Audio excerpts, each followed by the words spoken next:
Welcome to ConsoleLoop Weekly, where we go over the top gaming headlines of the past week. Our leading topics include Mortal Kombat 1 has been announced, and The Legend of Zelda Tears of the Kingdom sets series record in sales.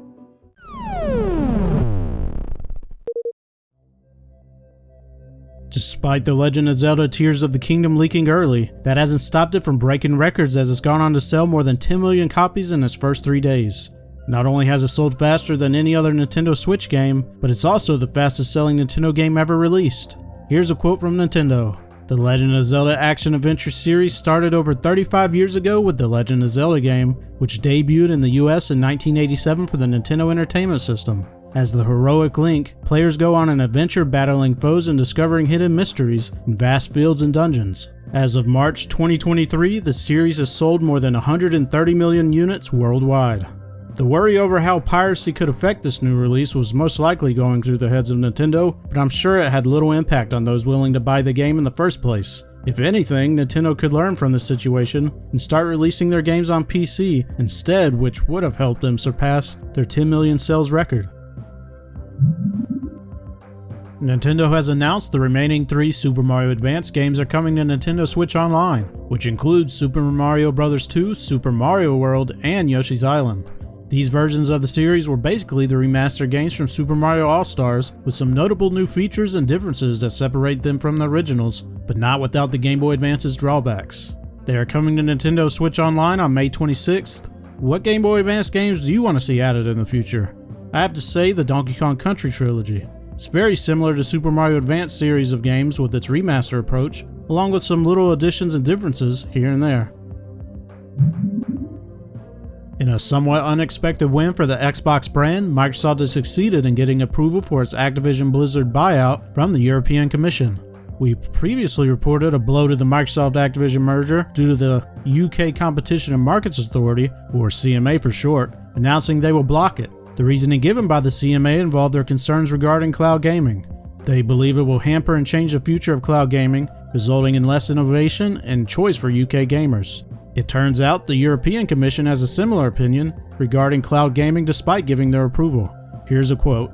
The Commission's in-depth market investigation indicated that Microsoft would not be able to harm rival consoles and rival multi-game subscription services. Even if Microsoft did decide to withdraw Activision's games from the PlayStation, this would not significantly harm competition in the consoles market. The acquisition would harm competition in the distribution of PC and console games via cloud streaming services, an innovative market segment that could transform the way many gamers play video games. Despite its potential, cloud game streaming is very limited today." End quote.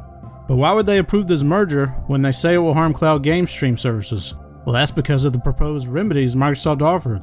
A free license to consumers in the EEA that would allow them to stream via any cloud game streaming service of their choice, all current and future Activision Blizzard PC and console games for which they have a license. So what do you think of that compromise for the EU's concerns regarding cloud gaming? If you live in that region, any Activision Blizzard game you own a license for, you can stream from the cloud at no cost for the next 10 years if the merger goes through. Are you ready for some ultra laggy Call of Duty action? Sony has announced a new PlayStation Showcase event that will take place next week on May 24th at 4 p.m. Eastern. Here's a quote from Sid Schumann. The show will run a bit over an hour, focusing on PS5 and PSVR 2 games in development from top studios from around the world. Expect a glimpse of several new creations from PlayStation Studios, as well as the spellbinding games from our third-party partners and indie creators. Many hardware rumors have sprouted over the past year that may be announced at this event, such as a PlayStation 5 Slim, PlayStation 5 Pro, and a PlayStation Handheld. Although the Pro model seems very unlikely, it wouldn't surprise me if at least one of those other 2 devices made an appearance at this event. Mortal Kombat's next entry has finally been announced, Mortal Kombat 1. It's a rebooted Mortal Kombat universe created by the fire god Liu Kang, which shouldn't be too much of a surprise if you played the Aftermath expansion from Mortal Kombat 11. NetherRealm's story mode returns with new twists on classic rivalries and new original backstories. Some confirmed characters so far, included in the press release, are Liu Kang, Scorpion, Sub-Zero, Raiden, Kung Lao, Katana, Mileena, Shang Tsung, Johnny Cage, along with many others not yet mentioned. One confirmed gameplay change in Mortal Kombat 1 will be its new mechanic, Cameo Fighters, which allows a unique roster of partner characters to assist you during matches. Here are all the editions of the game along with the pre-order bonus. There's a standard edition for $69.99, a premium edition for $109.99, and a collector's edition for $249.99 that will come with a 16.5-inch Liu Kang sculpture. For pre-ordering any version of the game, you'll get the character Shang Tsung and beta access.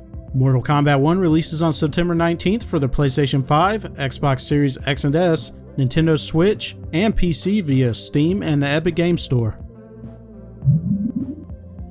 That's the end of this weekly recap. Remember to follow ConsoleLoop on Twitter and subscribe on YouTube to help us keep you in the loop.